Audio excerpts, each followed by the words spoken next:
Danny, welcome. Thank you. So if you could, obviously you're founder, CEO of Tailwind. Before we get into what Tailwind is and how Tailwind started and all that great stuff, maybe you could just give us a thumbnail of your background and even how you came to Oklahoma. Yeah, sure. So I'm not a native Oklahoman. I was born in New York, grew up down in South Florida, and went to school in Philadelphia.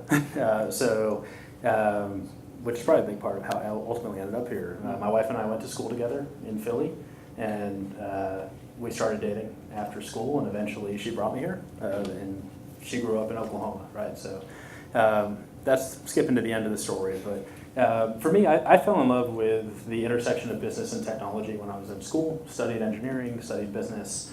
It was just a fascinating space for me, especially at that time, e-commerce, which eBay was growing very quickly, to give you a sense of the timing. And I started, mic working okay? Yeah. Yeah, okay, cool. So I started my first company while I was in school, and it was an e-commerce company. By about 3 years in, when I was getting ready to graduate, I had to admit to myself that I had no idea how to scale it into a meaningful business. I felt like there was potential there, but I just didn't know enough, and I didn't know how to build a company at that time. So I said, all right, I'm going to liquidate this, move on, go learn from people who have done it before.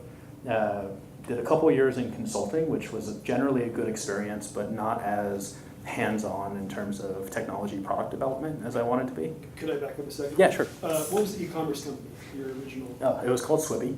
Okay. Yeah, it started out of a personal hobby, so I always have been and still am a big dork. I was really into like role-playing card games back in the day.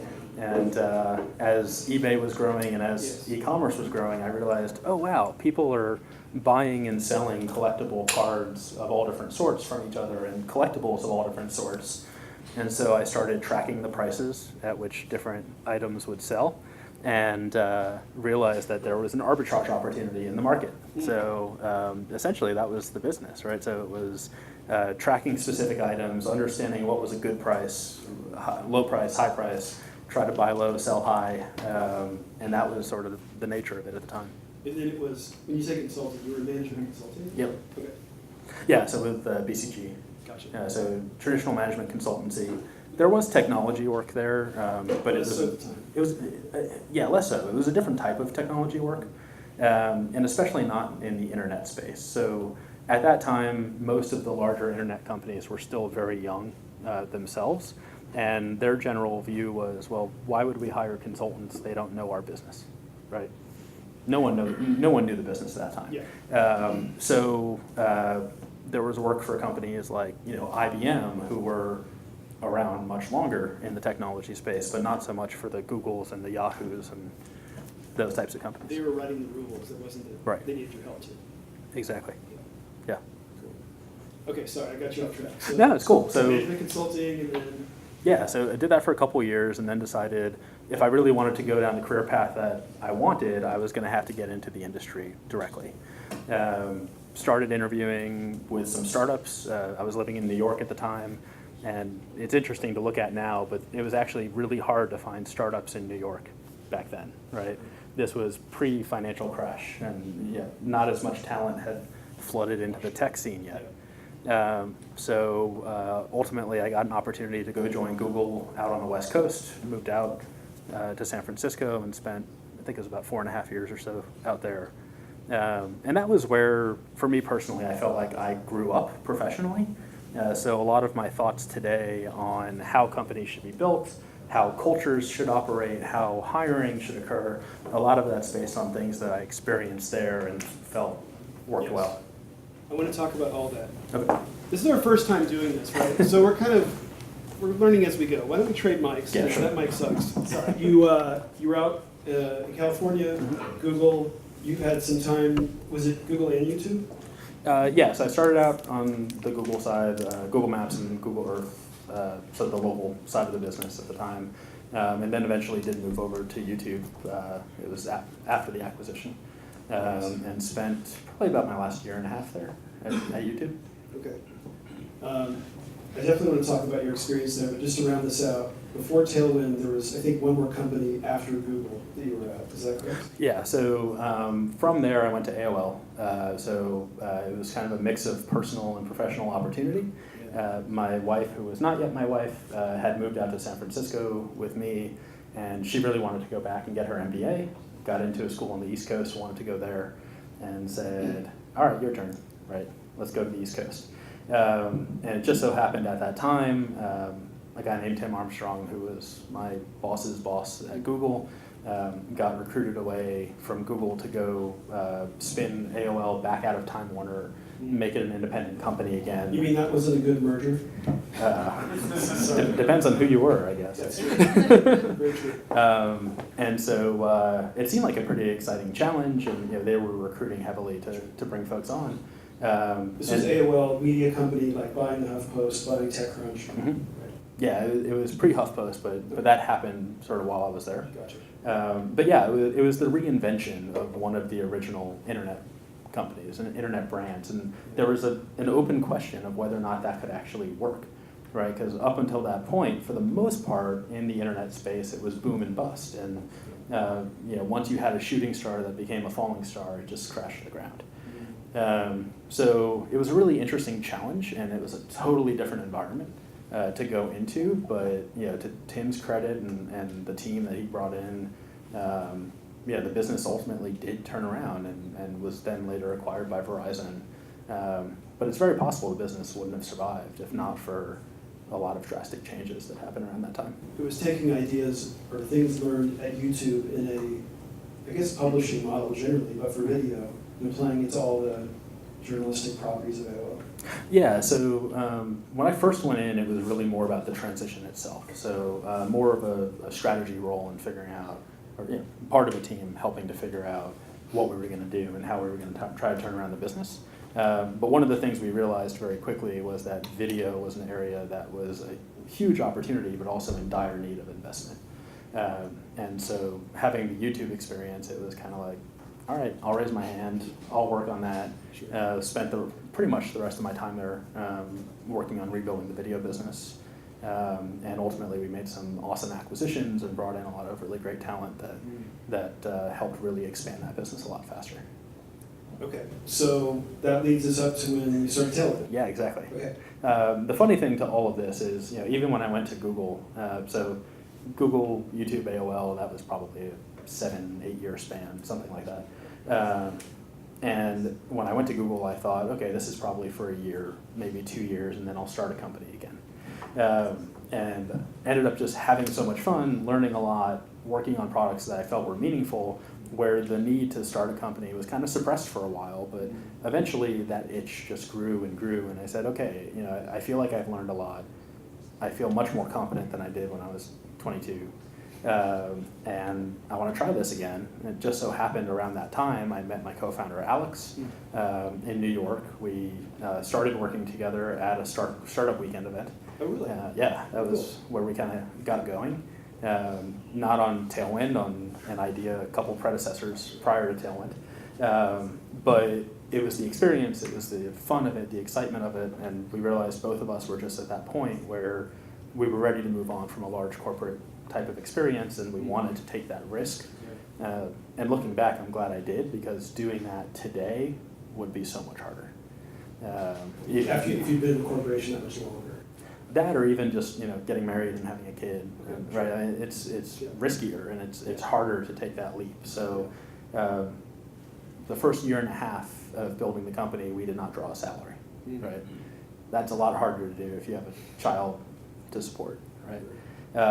So it would be a much more difficult decision now, and I don't know what it was ultimately that pushed both of us over the edge, because it was a tough decision. Yeah. We grappled with it for a while. Do we leave the safety of a full-time corporate job or not? And ultimately, somehow we both got to the point where we said, if we don't do this, we're potentially going to regret it. What was the strike point for you where you said, we have enough traction? You had 2 other ideas, I think, but even with Tailwind, what was the strike point of, we've got traction or conviction enough to where we're going to leave for our day jobs? Well, we had left, by the time we became Tailwind, we left our day jobs. a couple years earlier. So we worked through those other ideas and other pivots that eventually brought us to Tailwind. And the interesting thing there was, the first pivot was a big pivot, completely different customer base, completely different industry, completely different business model. The second pivot was a bit smaller, where we realized we were in the right space, we were in an interesting space, we were just taking the wrong approach to it. That was also social somehow. Yeah. So, and specifically in the visual side, the emerging visual side of social. So we started off only supporting Pinterest as the only network. That was kind of where we got our start from. And we were specifically focusing on analytics. Ended up getting a lot of traction with small businesses, and over time came to learn that while a lot of small businesses would say they wanted an analytics product, at the end of the day, it wasn't really what they wanted. Right. They wanted the benefits of the analytics, the benefits of the insights, but most small business owners don't want to spend all day in a dashboard. And did you spend time building that dashboard and only to realize they didn't really want the dashboard? Yeah, exactly. That must be tough. It was a hard decision. But the good thing was we were able to introduce the new features and morph into Tailwind gradually. It wasn't just like cut off the old customer base and start from scratch, right? So we were able to make it a little bit of a smoother transition, but ultimately it was a substantial pivot. And the way people use Tailwind today is day and night from how people used that product 4 years ago. Great transition. So how do people use Tailwind? What is Tailwind? Give us the... Yeah, so the way people use Tailwind today, so we support Pinterest and Instagram as our two core platforms.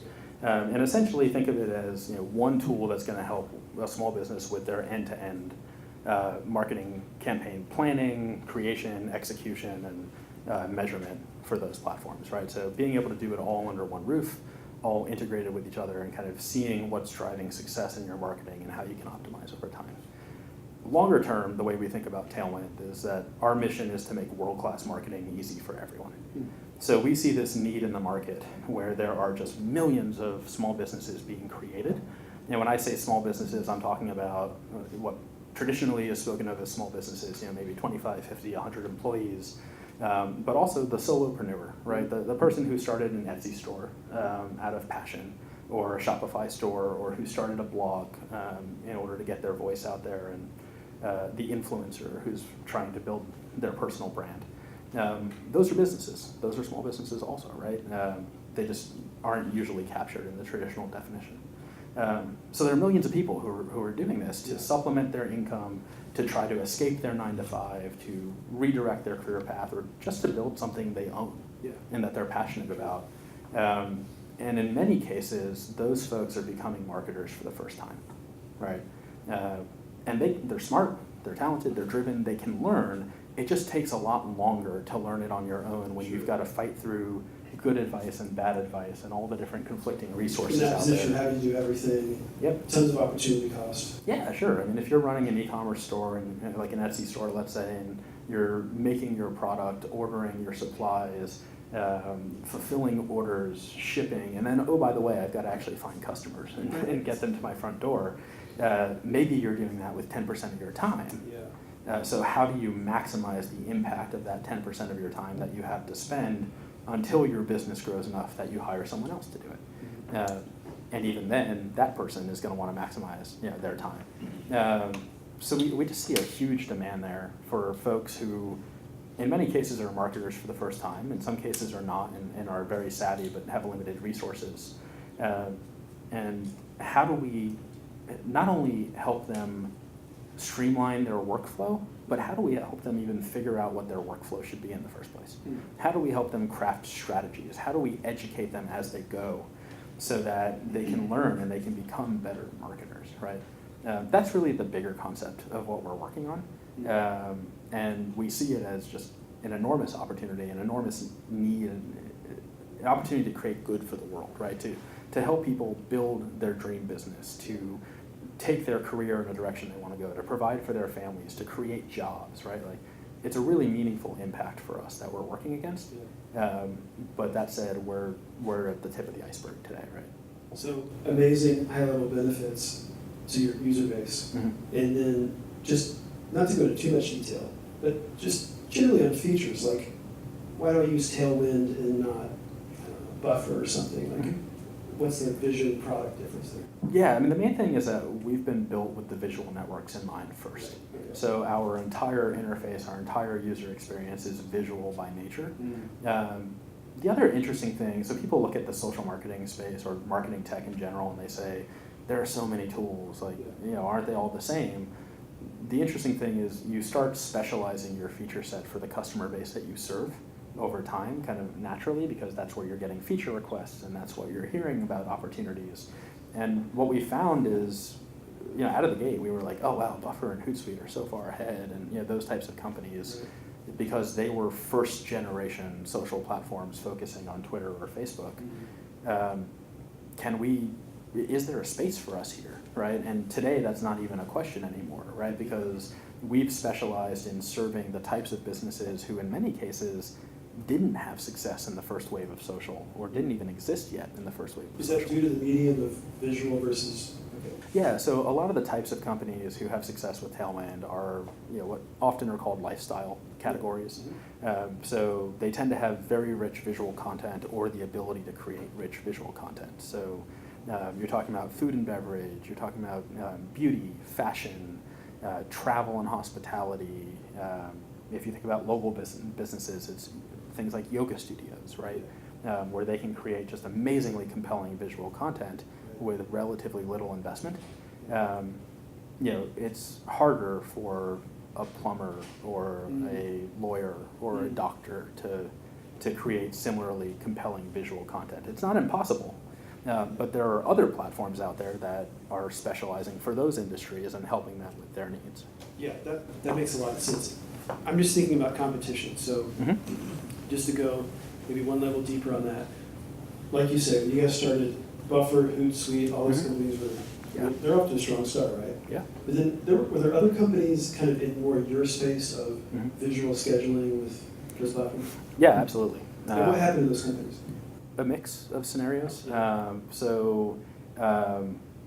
For instance, there were 3 of us who were like the initial partners with Pinterest in the very early days. Oh, just 3 companies worked with Pinterest? Initially, Okay. once upon a time. Sure. Today they have a larger partner program. They've grown a lot as a company, so they've matured a lot. But once upon a time, there were 3 of us, and of those 3, it's kind of interesting. The other 2 ended up competing much more head-on with each other. They went very strongly after the enterprise space, going after large companies, fewer customers, fewer sales, but much higher ticket prices, and more customization of features for the needs of those companies and so forth. And we went the opposite direction towards small business because that was where we were getting traction, but where we saw a really compelling opportunity to do good for the world.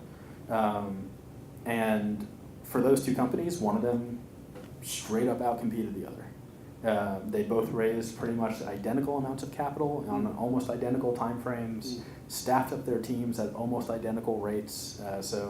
While we were still a 4 or 5 person team, they had raised $14 million in capital each and had grown to probably 40 or 50 people, right? And one of them did really well, and the other one went out of business ultimately. So execution matters a lot, right? Yeah.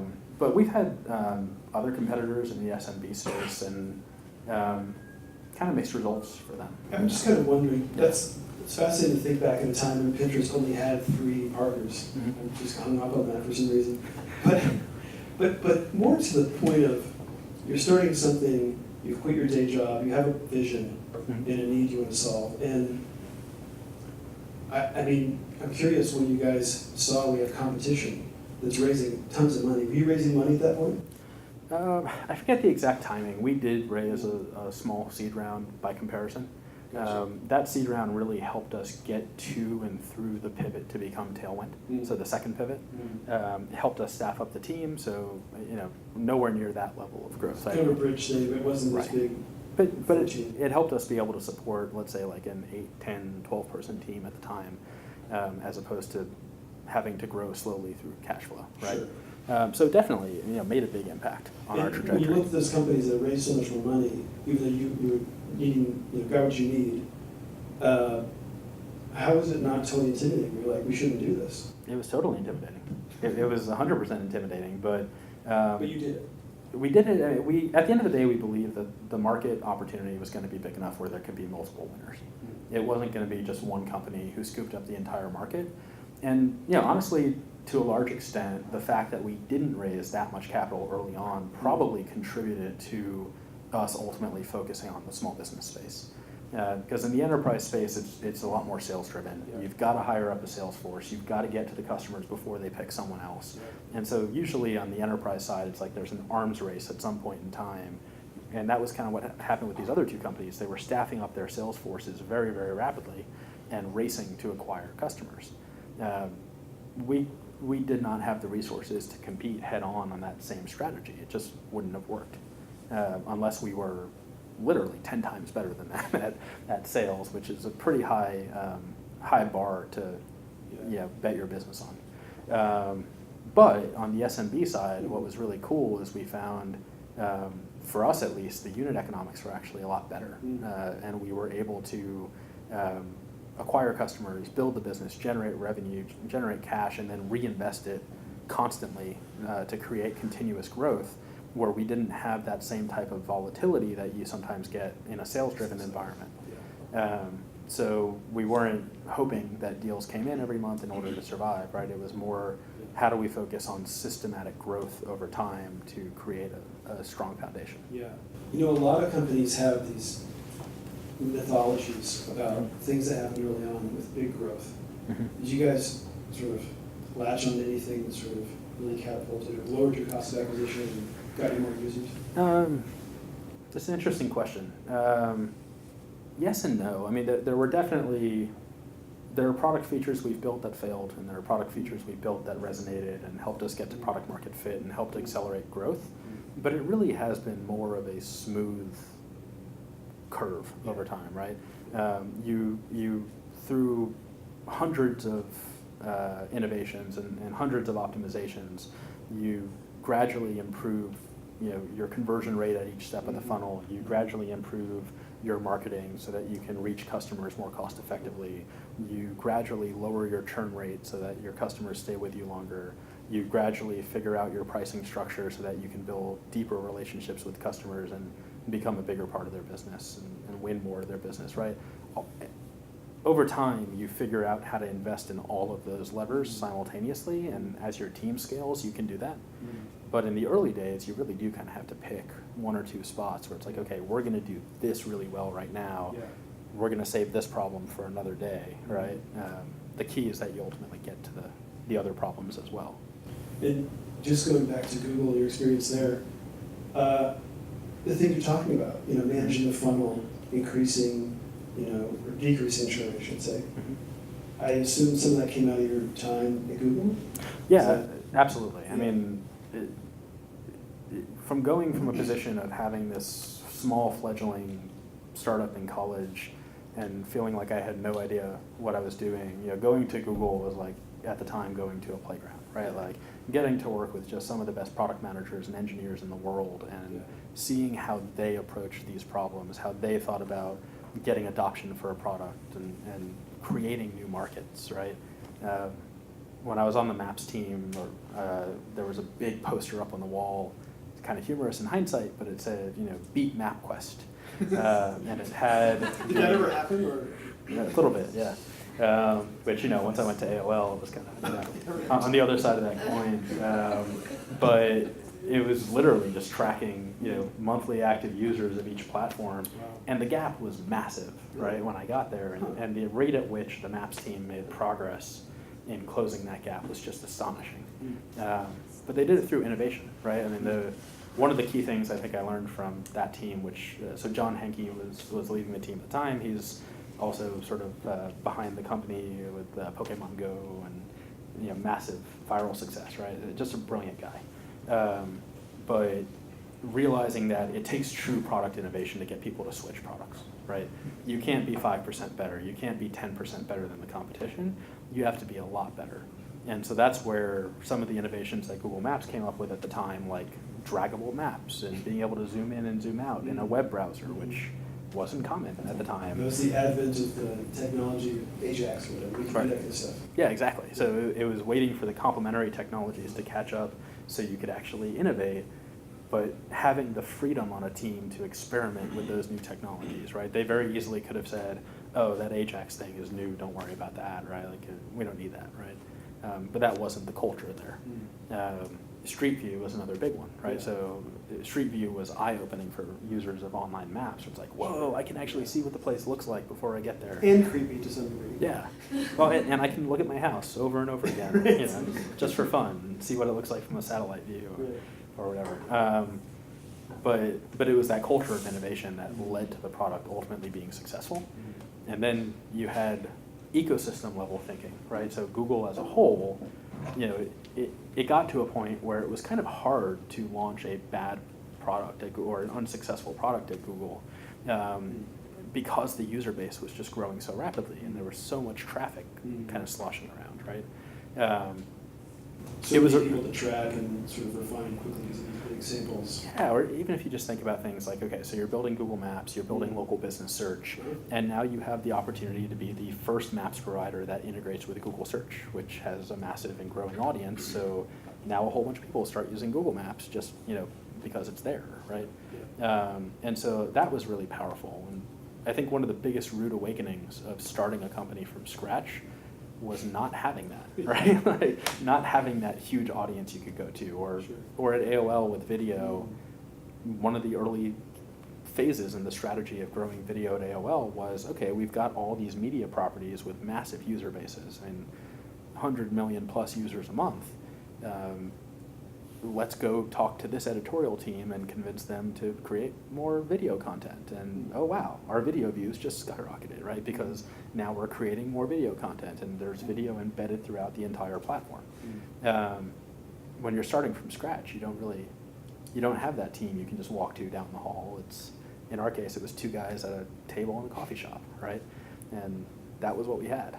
So you've got to build your ecosystem. You got to build from scratch and find all the possible accelerants along the way that you can use to get you there. So, technical product stuff you learned at Google, brought into the company, obviously. I'm curious also, how long have you been in Oklahoma City? I forgot. I think about 6 years now. Okay, and running the Tailwind office here. Not at first we didn't have an office, but Oh, yeah, yeah, okay. but yeah. So when I moved here, it was Alex and myself, Mhm. basically as the company. So instead of two guys in a coffee shop, we were two guys hanging out on Google Hangouts, and In two different coffee shops. and or mostly our apartment and Yeah. our house. Lots of days just spent in pajamas, right? So, you know, that was the change at the time. Eventually we got to the point where it was like, okay, we need to start growing, we need to start building the team. It might be a little bit awkward to just like have everyone over at my house every day, and, you know, maybe we should get an office instead, right? So I forget exactly how long it took to get to that point, but let's say, you know, it might have been 4, 5, 6 months, right? After here. But yeah, so we set up an office here. Alex stayed in New York and is still in New York, and so we have an office in New York as well. And those are kind of our two hubs now for the company, where it's really cool because, you know, they're both really neat cities, and the New York team loves coming here, and folks from our team love going and get to spend basically time in the New same, York. right? I mean, they're really the same. They're pretty place. much identical. Right? Pretty much identical. Yeah. Okay. They're very Um, kind. yeah, but it's also, from a growth perspective, it's two very rich but very different talent pools also. So as we grow and we need to attract different types of talent, Yeah. there are some types of talent that are much easier to find in New York, some types that are much easier to find here. Yeah. And so it gives us the ability to balance If where you we don't are. mind sharing, what are the respective talent pools like? I mean, what do you find here you can't get there? Sure. So here, I think one of the really interesting things is there's so much passion around the startup community that's been growing and developing, where there are a lot of people who want to get involved in it, and often people who might not have been involved in it before. It might be the first time they're joining a startup. Although interestingly, the vast majority of our team has either started a company or worked at a startup before. It's a different type of experience in that way. So what we find here is like really bright, really talented, humble, hardworking people who want to make a difference, who want to do good, but often don't know our industry. And so the trade-off there is, okay, we'll teach you the industry, we'll teach you the skill sets, we'll help you learn, but it's like, the quality is there, right? The quality is there at a base level, and I think that's what a lot of people elsewhere overlook about, especially not just Oklahoma City, but this part of the country, the Midwest, the South. There was this attitude when I was in San Francisco that like nothing that happened outside of the valley mattered, right? That's changed over time and a little bit. Then I was in New York for a while, and it was almost like, well, if it's not happening in San Francisco or New York, right, or maybe Boston and Seattle, then it doesn't. Yeah. So there, I think, are a lot of companies that just have their blinders on when it comes to finding and recruiting great talent. Mm-hmm. The flip side, in New York, there are industries there that are very rich and embedded, and when it comes to working in the marketing tech space, so many people with marketing industry knowledge and advertising industry knowledge in New York, really exceptional design talent, really, so there are certain skill sets you just find a lot more of there by comparison. Are those people, this is kind of tangential, but are they transitioning out of Madison Avenue, for lack of a better term, into tech? Is that? A lot, I think a lot are. There's probably a gradual shift there. I think in New York, the big shift came with the financial crash. Yeah. So a lot of people, who came out of finance either went directly into tech or went back and got their MBA or whatever master's degree or PhD, and then ended up working in tech afterwards. So there was sort of just like all this talent and all this brain power that was released from the financial world that now went and found other creative things to do with It's it. a very ironic catalyst for New York's tech scene. Mm-hmm. There's a total meltdown of the economy, but all these people got released to go work in Starbucks, right? Well, I mean, even if you look locally, right? So when oil and gas started having difficulties, not knowing the local economy that well, not having grown up here, I didn't really know what that would look like. And I heard a lot of people with kind of doom and gloom scenarios. And there have been a lot of hard times for people who have been laid off. But from what I've heard, a lot of people have found jobs, at interesting companies, sometimes in different industries, reasonably quickly. So the demand is there. Unemployment was incredibly low to begin with. Those specific jobs may or may not come back, but other jobs, other companies have now been created, and it's probably going to lead to an increase in the diversification of our local economy over the long run. So I don't think it's specific to New York or even specific to here. That cycle of economic change probably just happens everywhere. Yeah. And I think most people, if I was going to guess, would think it's a good thing for Oklahoma City to have more diversity, right? Yeah. So I do. That's two of us at least. Yeah. Your company doing that, you're bringing in new kinds of jobs. I was wondering about, aside from the talent that you found here and the skills that people may or may not have yet, I'm curious what the reaction's been with the culture you brought with you from Google, or perhaps AOL. I don't know AOL that well, but I'm sure it's a little different to work at a Tailwind than XYZ old company here. Yeah, we get a lot of like, wow, this is different. In all different ways. Right? Like people walk into our office and the physical space is just very different from what they've seen in the past. It's very startup-y, it's very lean. You have a foosball table? We have a ping pong table, Okay, not foosball. But yeah, but that stuff isn't really culture, right? Like that's the window dressing. It's the physical, maybe expression of culture to an extent. Culture ultimately is really about how you do things. How do you work as a team? And that's where I think the biggest difference has come for folks who've joined our team, where it's like a lot of companies give lip service about having freedom to make decisions and having flat hierarchies and freedom to fail and so forth, and wanting you to step up and lead, and then the first time you do that, someone kind of like stomps on you and is like, no, go back. That's not what I hired you for. So once they see that that's not only encouraged but expected, I think that's where the shift has happened for folks who have come out of other industries. And then there are a lot of people on our team who have started companies, who have that entrepreneurial spirit, who have been early employees at startups locally in the past, and they just frankly wouldn't have it any other way, right? So that's the culture they know, that's the culture they love. They don't want to work in other cultures. So for them, it's more natural. But it is interesting to see as people enter the startup scene locally for the first time. It can be a leap of faith sometimes, right? Like it's scary, right? There's a certain way you've worked, there's a certain way you've done things, and now all of that's going to change. Decisions are going to be made differently, and you're going to be, your performance is going to be judged differently, and your compensation is going to be different, right? Like, we put an open compensation system into play. So our compensation formula is transparent across the team. People know exactly what they're earning, exactly how it was calculated. It's a fair system that everyone is treated equally with, you know, the same inputs ultimately into the formula. And I mean, this is top of mind because we were literally just doing compensation refreshes today, so I was in those meetings all day.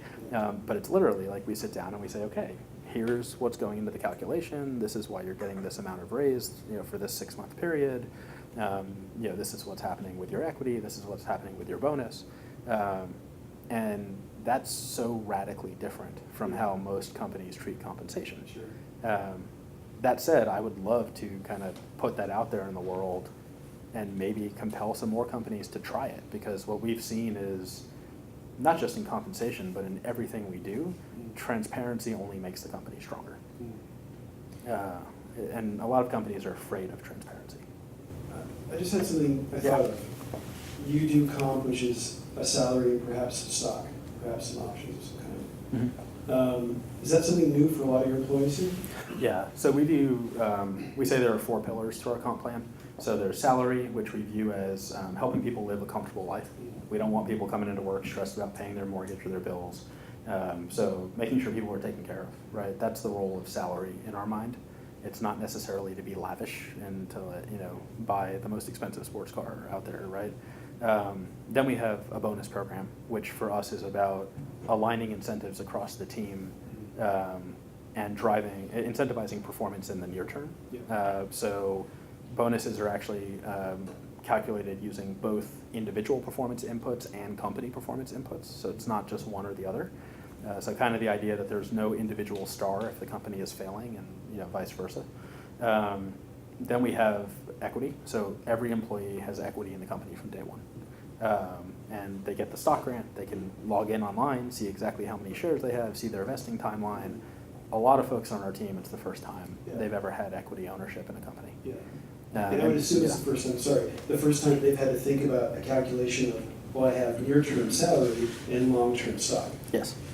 Yeah, and how do I weigh those against each other, right? Like I'm used to just having salary and benefits, which is the 4th pillar, right? Like benefits serve a somewhat similar motivation to salary, you know, protecting you against negative events in life in a lot of cases, or just making life more comfortable. But yeah, I've had those pieces. I know what those pieces are, but how do I judge if, you know, a $5,000 trade-off in salary is really worth it for a certain number of shares? Yeah. How do I think about that? Could I put you on the spot? I mean, Yeah, how sure. do you, I'm an employee, a prospective employee, how do you sell me on, I'm gonna lower my near-term compensation for an idea of something, you know? Yeah, the interesting thing at this point is it's not always a lowering, which is kind of cool, because part of the way our salary formula has been built is that as revenue grows, it increases the salaries for everyone on the team, which also increases the market salaries for new hires. So, like, thinking of a candidate we may extend an offer to very shortly, and their base salary alone would be higher than what they're making now, and then on top of that, they would have bonus and benefits and stock, right? So it's not always that trade-off, but if it is that trade-off, the first thing is we don't try to sell them. We try to just be honest and say, there's risk in equity compensation. We can't tell you exactly what it's worth. Here's how we estimate the value of it today, and this is what we estimate that value to be. We're happy to share data or give you information so you can come up with your own estimate.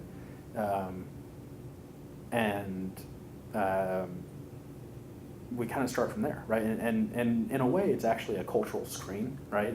Because if someone is not willing to take a little bit of risk in their compensation structure, they're probably not going to enjoy an early stage environment like ours, right?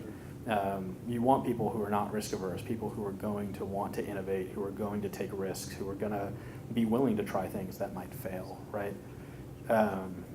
So we don't sell too hard because of that. I mean, we might cancel out the cultural screen there if we sell too hard. But it was similar when I went to Google. I mean, at the consulting firm I was at, if I got the next promotion that I think I was going to get coming up, what my new salary would have been versus the salary I started at Google was like a $60,000 a year difference. massive pay cut, That's when essentially. the golden handcuffs are management consulting, not just in tech. Right, exactly. Well, and back then Google didn't have like a golden handcuffs Yeah, mentality, right? exactly. It was actually, and I remember my first manager at Google telling me straight up, like, yes, the offer is lower than what you will make if you stay at the consulting firm you're at, and we want to know if you're willing to make that sacrifice. Because if you're not, then you're not that passionate about the work we're doing, and that's fine. No hard feelings. Keep doing consulting.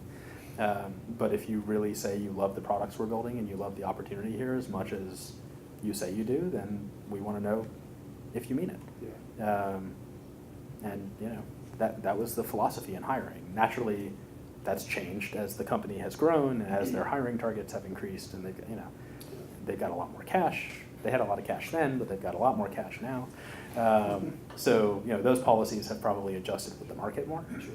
But it was straight up a cultural screen, right? I mean, And same with Tailwind, it's a sort of, do you have the entrepreneurial DNA mhm. to get on board with this? Right. Take the faith. And also, I think there's a strong element there of, are you an optimistic person? I think you have to be an optimistic person in the early stage world because you're trying to change a world that has solidified in a certain way for a certain set of reasons. The world is almost engineered to resist change in that sense. And if you don't believe that you're going to succeed, that you're going to figure it out, that you're going to make this company substantially more valuable than it is today, and that that's going to make it all worthwhile, you're going to give up probably before you succeed.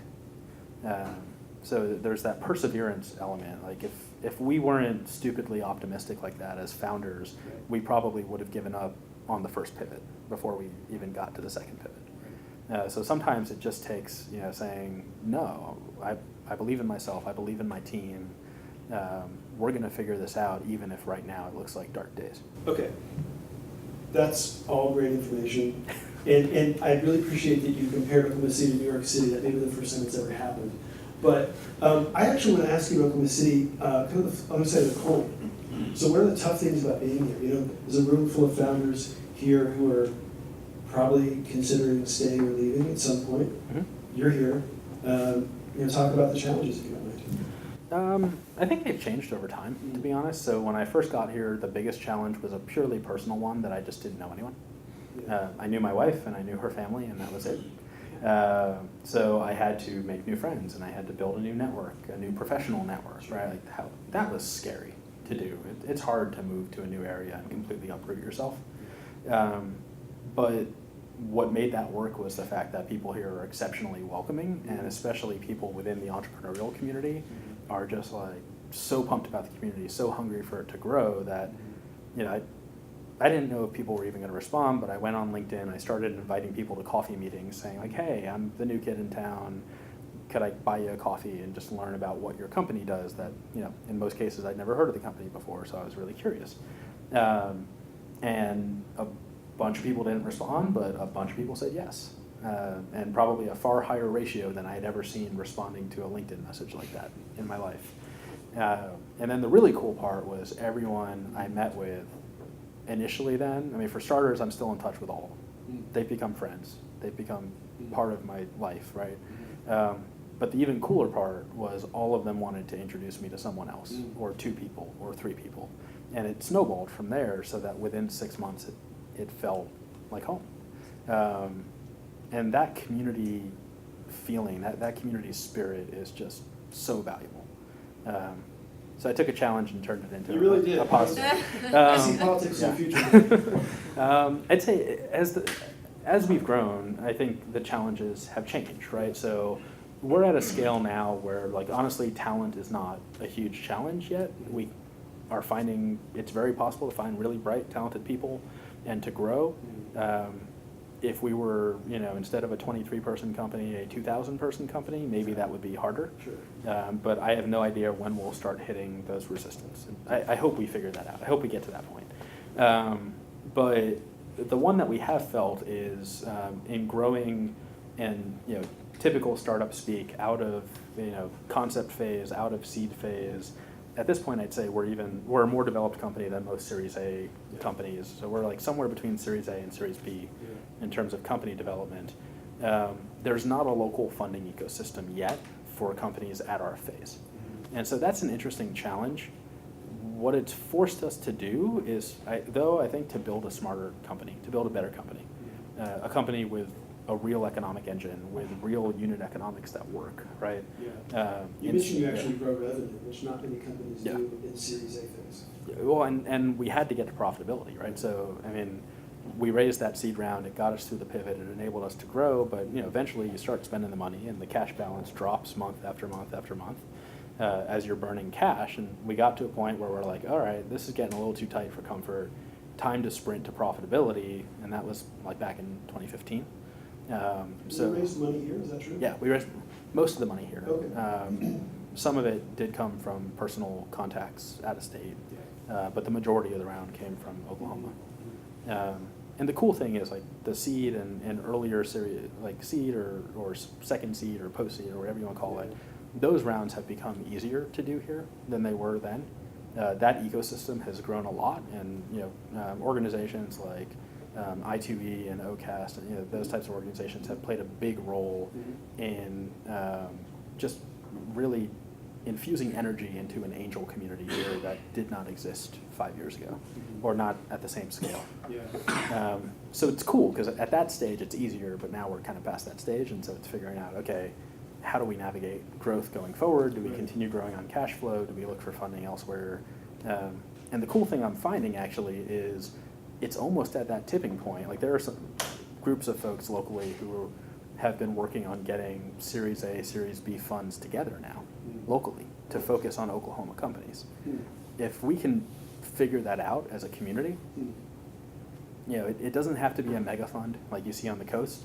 A $30 million fund, a $50 million fund would go a long way towards making our ecosystem substantially more robust. Can I press you a little on that? Yeah. Okay, so one big piece of fundraising is the money, and the other is the mentorship and the guidance and experience. Yep. How valuable is it to have a $50 million fund without people to scale products? It's more valuable than not having it. Okay, fair. I said politics, right? Yeah. So the interesting thing, and it may be just blowing smoke, but what I hear from VCs out of state, and what they keep saying is, at the end of the day, every company we've ever invested in, the founders knew their business better than we did. And if we're investing in you, we expect you to know your business better than we do, because we don't have time to run your business. And we don't want to run your business. We want to invest in a bunch of businesses who know how to run themselves, right? So what I've generally heard from founders who have raised venture capital elsewhere is that a lot of times those other benefits beyond capital are overstated. There are exceptions to that, right? There are definitely investors who are massively connected in the Valley who, maybe they won't be involved in your company every day, but when it comes time to think about an exit, they can open the right doors to those 6 strategic acquirers who are the right acquirers to look at your company. And there's massive value in that, right? Like, I'm not trying to understate that type of value. But most VCs are not going to come and run your company, and they're not going to go and they might make a few introductions to talented people who maybe would work out and fill senior roles in the company, but they're not going to be your head recruiter, right? Like, they've got a day job already. Sure. Okay, well, thanks for letting me push on that a little bit. Yeah, sure. You've been a really good sport. We have a little time if we have a couple of questions for Danny, if anyone has a question. So with the rise of video content, things like that, do you have any way of being able to compete or enter in product features for like YouTube or any other video type stuff, or is that pretty much locked down with Google? Or where do you see the future like for video content? Yeah, I mean, it's definitely possible. I mean, for us, even with the platforms we support already, Pinterest and Instagram both support video content. On Instagram especially, they've made a big push into video with stories and even other video formats as well. So it's an interesting question for us of, does video actually have to become a core feature of our product? And then the kind of ironic thing is, like, let's say we were to build support for Instagram stories into our platform, that would actually make it easier for us to support, let's say, Snapchat, right? Which, there's an interesting, weird competitive dynamic there among the platforms themselves. But yeah, video is definitely growing on these platforms, and I'm sure it's in our future. just transparently, it's one of the big things on the roadmap where we're actively debating, is it time now or is it not quite time yet, and are there other things that are more important to our users right now? Cool. Earlier you mentioned that you think there's a spark that's growing the startup scene here in Golden City. From your perspective, what is our next steps, our pivotal next steps to make that happen? So my go-to answer for this, like 18 to 24 months ago, was we need to see some sizable exits that are going to get people excited, and we've started seeing those, which is pretty cool. So there have been a number of companies acquired locally for very significant dollar amounts. And the reason I think that's important is not just because it's cool or because it's a big dollar number or it brings money in.